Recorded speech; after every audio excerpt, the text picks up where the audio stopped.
पीर साहेब की जय।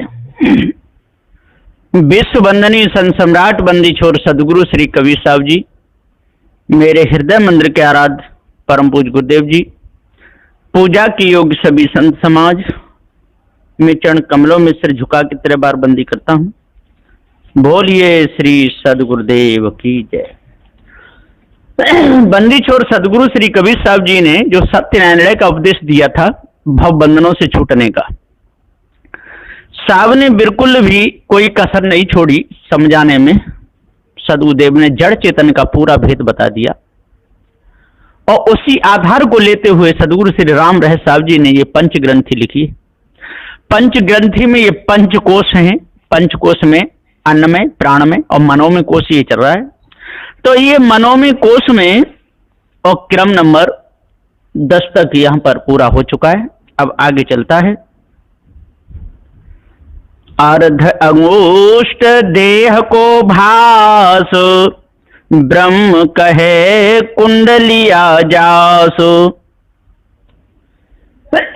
सदगुरुदेव जी यहां पर कहते हैं कि देह प्रमाण, यहां पर प्रमाण बताया गया है देह का।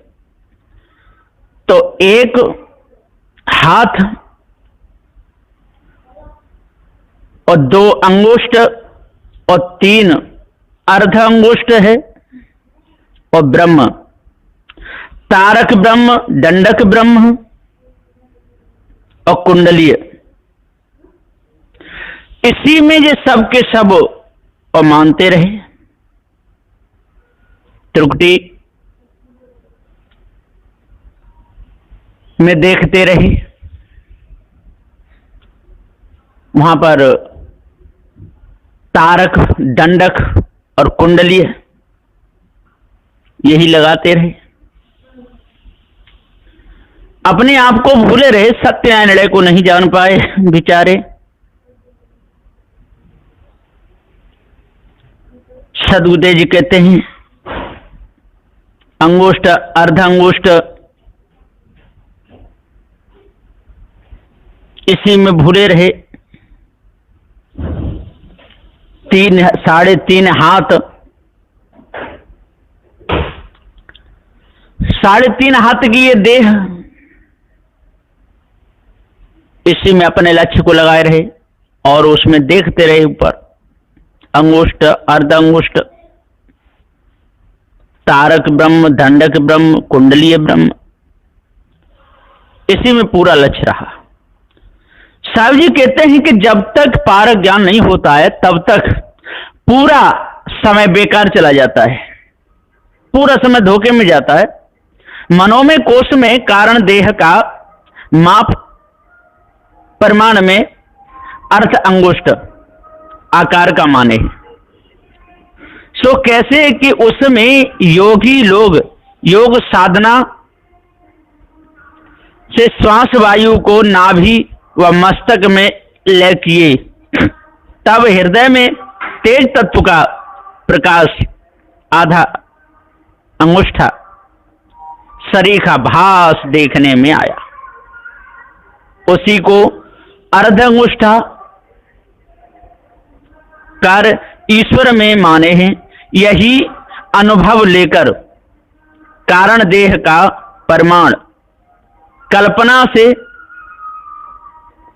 कायम किए हैं। सो भास जल तत्वों के प्रकाश में योगी लोग भूल गए हैं। इसी भास में भरमत डोले बनो बुद्धिहीना, फंस के जड़ा ध्यास बंधन में मूर्ख गुरुपद नहीं चीना। और कुंडलीय रूप में जैसे सर्प लिपट के रहता है, वैसी ही कुंडली आकार वाला गोलाकार प्रकाश जो देखने में आया, उसी को योगी गुरुबा लोगों ने कुंडलीय ब्रह्म कहा है। सो भी मिथ्या कल्पना मात्र है, इसमें कछु नहीं। योग समाधि करें मुनीश्वर तालु जीव टिकाया हो, अनहद बाजे फूल कमल का ताम जीव लुभाया हो। ये सब के सब लुभाते रहे, भूले रहे और धोखे में रहे। गोलाट हृदय स्थान दक्षिण दिशा देव यम मान। स्थान चक्र भी इन्होंने माने, एक त्रिकुटी और 2 श्रीहट और 3 गोलाहट है, और दिशाएं एक पूर्व, 2 पश्चिम और 3 दक्षिण। दिशा के देव इंद्रदेव, वरुणदेव, यमदेव, इसी में ये भूले रहे। तो धोखे में इनका पूरा समय रहा, सार वेद को जान नहीं पाए। कारण देह का स्थान चक्र तो गोलाकार फिरा हुआ शरीर के आकार का पिंड में हृदय स्थान में कहें, और ब्रह्मांड में नेत्र स्थान में गोलाहट चक्र को माने हैं। इस कोष में दक्षिण दिशा कहें, तहां देह में दाहिने हाथ की जगह में माने हैं। उस दक्षिण दिशा के अधिष्ठाता मालिक देवता यमराज को माने हैं। ऐसी इनकी मानंदी है। दक्षिण दिशा का जो देवता है वो यमराज है, ऐसा माने। और पूर्व दिशा का वो इंद्र है, ऐसी इनकी मानंदी रही है, इसी में भूले रहे। और जो वरुण है तो ये पूरब, पश्चिम और उत्तर, इसी में भूले रहे। तो पहला कौन सा है? पूर्व है, तो इसका इंद्र देवता है। और दूसरा पश्चिम है,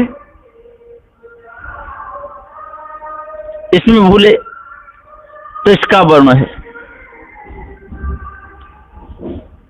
तो पूर्व दिशा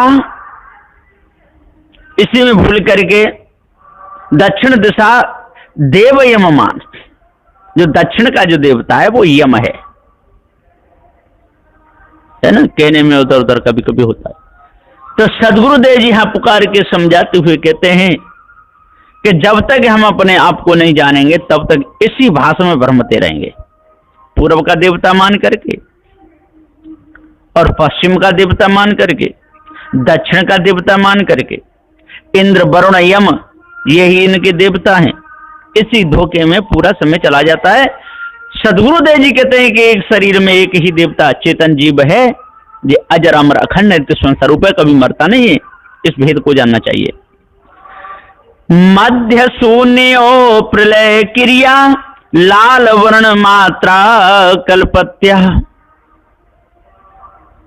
क्रम नंबर 13 सदबुद्ध कहते हैं इन्होंने शून्य,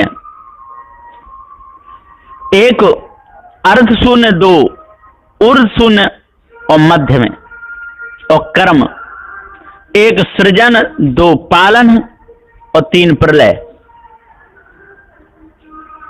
और 4। और इन्होंने जो वर्ण माने पीत वर्ण, श्वेत वर्ण, लाल वर्ण, ऐसे इन्होंने वर्ण माने। और उच्चारण 1 हिरस्व और 2 दीर्घ और 3 कल्पत्या, इसको प्लुत भी कहते हैं। इसी भाषा में जिनने सबने अपना अपना जीवन निकाल दिया, पालन करने वाला, सृजन करने वाला, प्रलय करने वाला, इसी में उन्होंने उत्पत्ति ब्रह्मा ने की,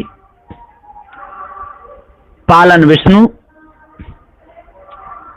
और संहार महादेव, उत्पत्ति पालन और प्रलय, इसी में इनका पूरा लक्ष्य लगा रहा। अपने आप को तो क्या जानेंगे, जाने नहीं पाए। मनों में कोष में मध्य शून्य हृदय के ठिकाने बीचों बीच में कहा है, जहां पर सुषुप्ति अवस्था में सब इंद्रियों की क्रियाएं लय हो जाती हैं, सोई प्रलय क्रिया है। तेज तत्व का और हृदय स्थिति द्वादश दल कमल का रंग लाल कहा है, और उच्चारण में हिरस्व दीर्घ को छोड़ करके प्लुत कहिए। मध्यम स्वर में उच्चारण करना अथवा श्वास वायु में अनेकों मात्राओं की कल्पना करना, सोई कल्पत्या उच्चारण कहा है। इसी भाष में बड़े बड़े ज्ञानी, बड़े बड़े ध्यानी, बड़े बड़े विद्वान चले गए।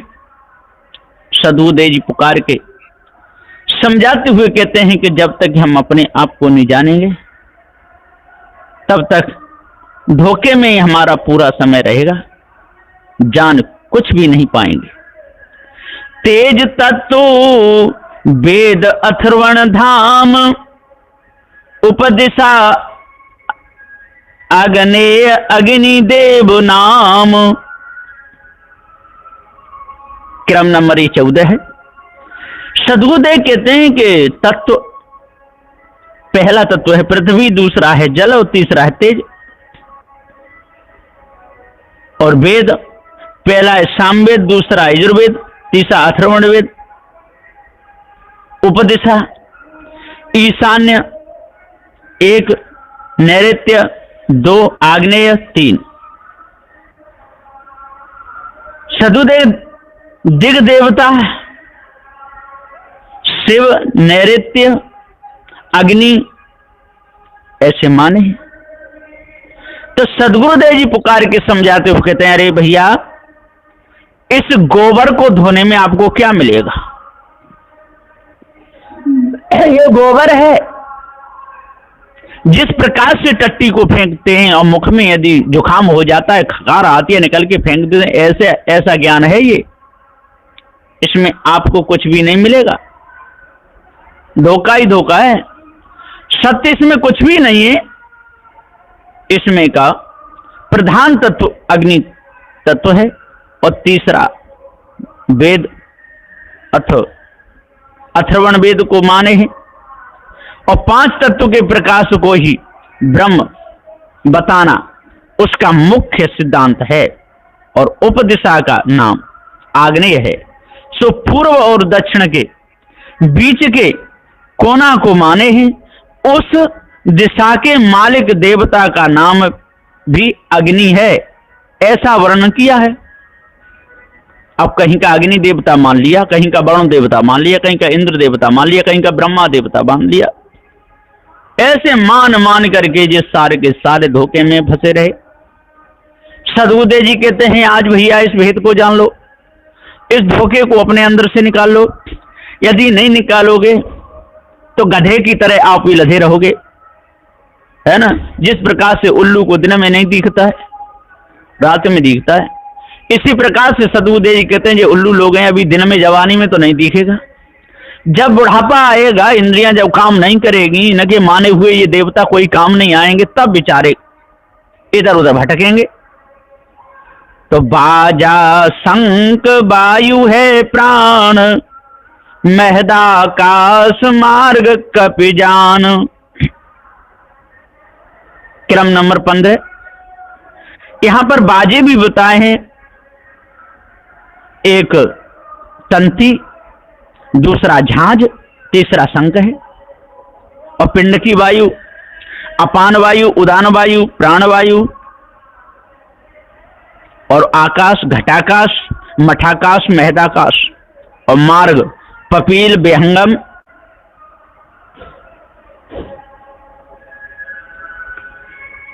और कप मार्ग। तो सदगुरुदेव जी पुकार के समझाते हुए कहते हैं कि इसी में ये भरम गए, भूल गए अपने आप को। इसमें क्या सार निकला? कुछ नहीं निकला। अरे जे बाजे में तंती स्वर को सुनते रहे, झांझ को सुनते रहे, शंख को सुनते रहे, क्या मिला है? अपान वायु को देखते रहे, वो तो मलद्वार में चलती है, सारे विकारों को दूर निकालती है बाहर। उदान वायु है, प्राण वायु है। इसी को यदि देखते रहेंगे, इसी को मानते रहेंगे, और ये घटाकाश में लक्ष्य लगाएंगे, मठाकाश में मैदाकाश, सर्वस्व खुला हुआ, घट में आकाश, मठ में आकाश, सर्वस्व खुला हुआ, इसमें क्या मिलेगा? है पिपील मार्ग चीटी को कहते हैं, विहंग मार्ग पक्षी को कहते हैं, कफ मार्ग बंदर को कहते हैं। इनके मार्गों को मान करके धोखे में ही रहेंगे तो इनको क्या मिलेगा? कुछ नहीं। धोखे में सारा समय निकल जाएगा और जो भटकते डोलेंगे। और निरे तो भटक भटक करके मर गए, एक आध की गिनती नहीं, बहुत बहुत प्रमाण, एक प्रमाण नहीं है, कई प्रमाण है। कमल वर्ण रक्त और श्वेत, ऋचा तहां सतपुरुष समेत। क्रम नंबर 16। सदूदय के लिए कमल रंग, पीत रक्त और श्याम रक्त, रक्त श्वेत और ऋचाएं। अद्वय वामदेव सतपुरुष ऋचा कहे हैं, इसी में भूले रहे। हृदय में 12 दल का कमल, तहां मस्तक में सहस्त्र दल का कमल, कल्पना से ठहरा के उसका रंग लाल सफेद मिश्रित, आधा लाल आधा सफेद रंग वाला माने हैं। तथा उसी कमल पर विराजमान सत्य पुरुष का दर्शन ज्योति प्रकाश रूप में कमल रंग के ही सरीखा रक्त श्वेत कांति युक्त प्रकाश ध्यान में साक्षात्कार होता है। ऐसा अथर्वण वेद की ऋचाओं में वर्णन किया हुआ गुरुबा लोग बताते हैं। सो तत्वों का प्रकाश जड़ भास मात्र होने से असत्य है, बिना पारख गुरु के उनका उद्धार होने वाला नहीं, और ये भेद भी समझ में आएगा नहीं। इसलिए पारक गुरु की शरण लेना बहुत जरूरी है आज वर्तमान में, नहीं तो जड़ाध्यास में धोखे में फंसना ही पड़ेगा। ज्योति कला लोक कैलाश, आनंद में ताहा भोग विलास। क्रम नंबर 17। सदगुरुदेव जी कहते हैं कि कला या कलाओं के भी नाम बताए हैं, 1 ऊर्मी, 2 धूर्मी और 3 ज्योति है। और लोक, 1 सत्यलोक, 2 वैकुंठ लोक, 3 कैलाश लोक। और भोग, स्थूल भोग, सूक्ष्म भोग और आनंदमय का भोग, ऐसा इन्होंने माना है। तो इसको मान करके जब भूले रहे तो क्या मिला? जिस प्रकार से सेठ के नौकर ने गोबर ही उठा लिया, पगड़ी गिरी थी, सेठ जी बोले कि मेरे पीछे कुछ गिर जाए तो उठा लिया कर। तो घोड़े ने लीद करी तो लीद ही उसने भर ली, और जहां बैठे तो सामने मेज पर रख दी। उन्होंने कहा, अरे मूर्ख, मैंने लीद भरने के लिए नहीं कहा था कि आप भी तो कहे थे घोड़े के पीछे गिरे तो उठा लेना। तो इसी प्रकार से इन्होंने इस कल्पना को बटोरा, धोखे में अपने पूरे समय को निकाल दिया। मनों में कोष में महादेव की मुख्य कला ज्योति प्रकाश स्वरूप में मान के और उनका कैलाश लोक हृदय में भी ठहराए हैं। वहां के भोग का विलास आनंद में कहे हैं, जो स्थूल सूक्ष्म इंद्रियाद सर्व लय होकर के शून्य वृत्ति का आनंद वही मानंदीकृत आनंद में भोग विलास है, जो सदा बना रहता है, ऐसा माने। अब बताइए इसमें क्या शुद्ध मिला? अरे कोई किसी को कफ आ जाए, खांसी हो जाए और खकार खकार के थूक दे और उसमें और खोजता रहे कि इसमें कुछ सार मिलेगा, तो क्या मिलेगा वह मूर्ख को? कोयला को कोई मांझता रहे, धोता रहे, कुछ निकलेगा, क्या मिलेगा उस मूर्ख को? जो केला के पात में पात में पात, और जो मूर्ख की बात में बात में बात, मिलने वाला कुछ भी नहीं। सांभवी तहा मुद्रा झीनी, कूर्म वायु सूक्ष्म परवीनी। क्रम नंबर 18। और वहां पर गुप्त मुद्रा भी कहे, 1 सन्मुखी, 2 उन्मुंदी और 3 सांभवी है। और झीनी वायु देवदत्त वायु, नाग वायु और कुर्म है। ये सूक्ष्म रूप से प्रमाण किए हैं, और इन्हीं प्रमाणों को दे करके भुलाते रहते हैं। और है ही क्या? झीनी गुप्त मुद्रा करने पर जो प्रकाश देखने में आता है उसको शंभु रूप परम तत्व परमात्मा मान लिए हैं। इसलिए इस मुद्रा का नाम भी शांभवी रखे हैं। तथा आंखों की दोनों पलकों को खोलने और ढांकने वाली ब्रह्मांड की सूक्ष्म कूर्म वायु को इस कोश में कहें, और कूर्म वायु को ही विष्णु भी माने हैं। इससे वेद का उपासना मार्ग प्रगटा, ऐसा कहें। इसी से मस्तक में ज्योति प्रकाश भी देखते हैं। यह चतुर योगी लोगों का प्रमाण है, परंतु वे अज्ञान दशा में ही पड़े हुए हैं। बिना पारख के धोखे ही धोखे में उनका पूरा समय जा रहा है। ब्रह्म भूल को त्याग कर सत्य बोध को ग्रहण करना चाहिए। पारखी संतों की शरण में लग करके इस गोबर को, कचड़े को, है ना, मुख में से आई खखार के समान इसको त्याग देना चाहिए। बोधे बोधव्य तहां व्यवहार, सौलिष्ठता भूमि कहे परचार। क्रम नंबर 19। सद्गुरुदेव जी पुकार के समझाते हुए कहते हैं कि यहां पर सूक्ष्म विषय, एक अहंतव्य और दो मंतव्य और तीन बुद्धि बोधव्य है, और भूमिका, क्षिप्रा भूमिका, गतागत भूमिका और सौलेष्ठता कही है। तो इसी में इनने समय निकाला, विचार बिल्कुल नहीं किया कि इनका विचार करने वाला कौन है, इनको मानने वाला, जानने वाला कौन है, इससे लाभ होगा कि हानि होगी। ये हमारा जड़ा ध्यास है कि इससे कुछ उद्धार कल्याण होगा, ऐसा कुछ भी नहीं सोचा। आंख मीच के मानते रहे और उसी भाव में भ्रमते रहे, डोलते रहे। मनों में कोश रूप कारण देह की ध्यान समाधि अवस्था में योगियों का श्रव बुद्धि से ज्योति दर्शन और आनंद निश्चय करने का सूक्ष्म मानसिक व्यवहार या कर्म रहता है। उसे बुद्धि बोधव्य व्यवहार तहां पर माने हैं। वैसे ही स्थूल सूक्ष्म देहों की दोनों भूमिका एकता होने पर हृदय में जो प्रकाश योगी लोगों ने देखा, उसको ही परमात्मा परम तत्व मान के भूल गए, अपने आप को जाने नहीं पाए, धोखे में पूरा समय गया, कुछ नहीं जाने। अभाव अन्योन्य जानहु तीन, मन के कोश कहे परवीन। एक क्रम नंबर 20 है।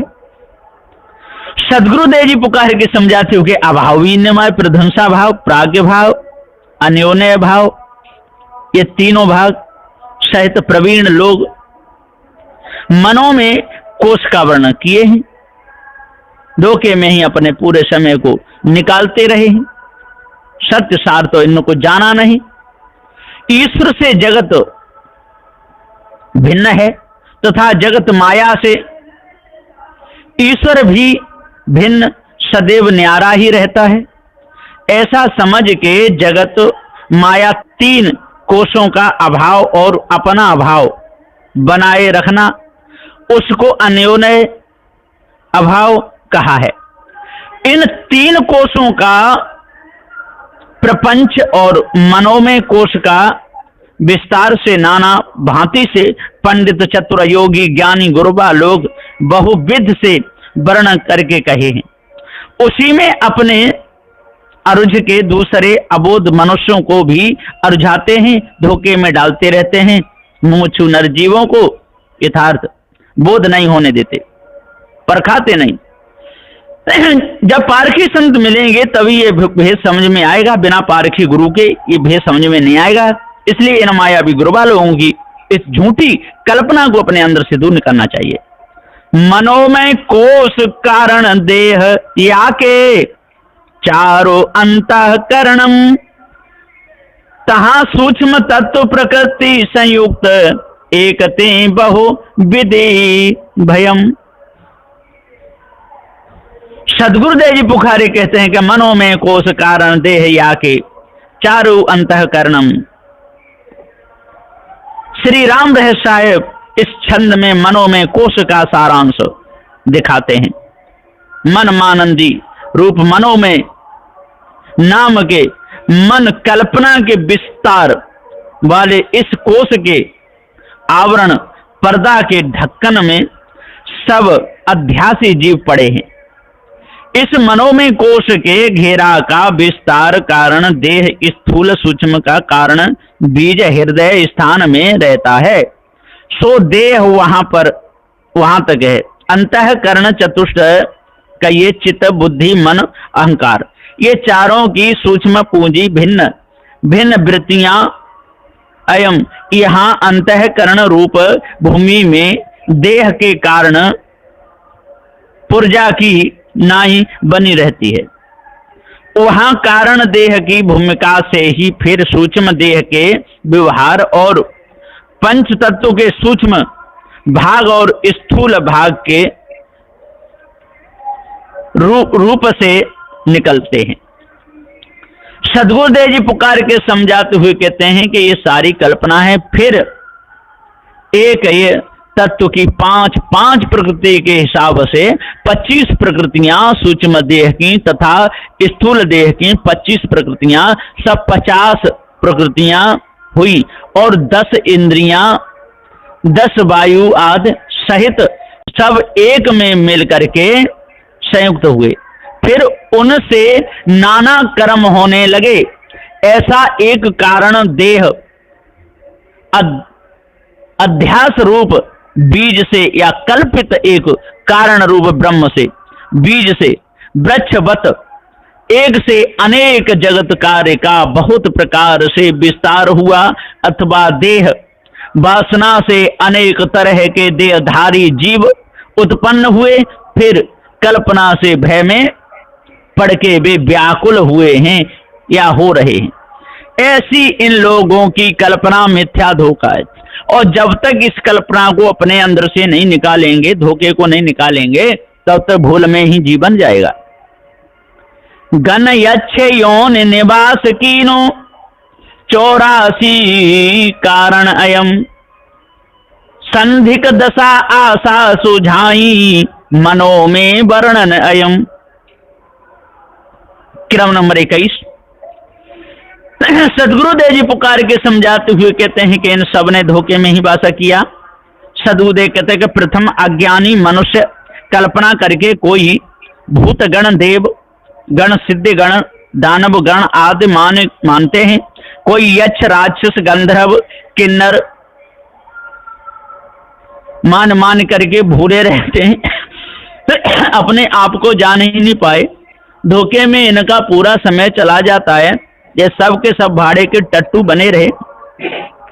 सदुदेव कहते हैं योगी रोगी भक्त बावरा ज्ञानी फिरे निखट्टू संसारी को चैन नहीं है ज्यों सराय का टट्टू। तो ये गण हो या चौ यो निवास कीनो 84 कारणम। ये धोखे में ही समय अपना बिताए, अपने ऊपर धोखा मान करके भूले। सत्य न्याय लड़े का तो इनको पता ही नहीं चला। धोखे में इनका पूरा समय चला गया।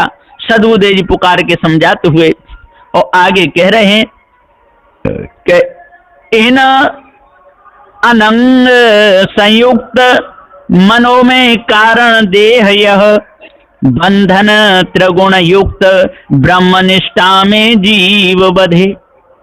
सदगुरुदेव कहते हैं कि इन अंग इन्हीं में पूरा इनका समय गया है। इन अनंग संयुक्त मनो में कारण देह। श्री राम रहस्य साहब जी इस आखिरी सोरठा में कहते हैं कि उपरोक्त 18 चौकड़ी में कहे हुए 59 किस्म के समस्त भाग या अंग या 5 तत्व 25 प्रकृतियां 10 इंद्रियां 5 विषयाद सहित ऐसे अंग प्रत्यंगों के सब भागों को एकांतर मिलाकर के संयुक्त रूप में स्थूल सूक्ष्म का कारण बीज रूप वासना की देह है, सो यही कारण देह कहलाती है। मन के स्वरूप मानंदी के पर्दा आवरण से ढका हुआ मनोमय कोश है, और जो मनोमय कोश है सोई मुख्य वह कारण देह है।